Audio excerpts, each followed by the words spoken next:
புருஷன் வந்து ஊருக்கு போகிறாரு ஏதோ வேலையாக. ஏதோ நிலம் வந்து ஏதோ சேல் பண்ணணும், அந்த மாதிரி ஏதோ ஒரு ப்ராப்ளம் இருக்குது.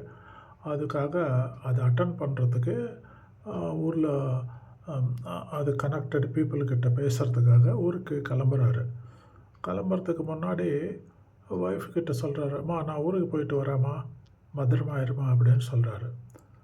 ஒய்ஃப் வந்து ஏங்க காசு வீட்டு செலவுக்கு காசு கொடுத்துட்டு போங்க அப்படின்றாங்க. அதுக்கு அந்த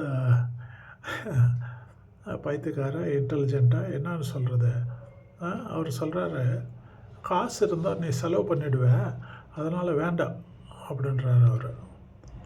அதுக்கு அர்த்தம் வந்து அவர் காசு கொடுக்க மாட்டாங்க. அவர் வர வரைக்கும் 4 நாள் 5 நாள் ஆகிடுச்சுன்னா இந்த பொண்ணு பாவம் வீட்டு செலவுக்கு என்ன பண்ணுவேன் அது கூட தெரியல. அந்த மாதிரி புருஷனோட பாவம் இந்த பொண்ணு வாழ்ந்துட்டு இருக்கு. பாருங்கள், வீடியோ பாருங்கள். சரி, நான் ஊருக்கு போயிட்டு வரேன். சரிங்க. ஏங்க செலவு காசு கொடுத்துட்டு போங்க. காசு கொடுத்தா செலவு பண்ணிடுவேன், வேணாம். என்னடா இது?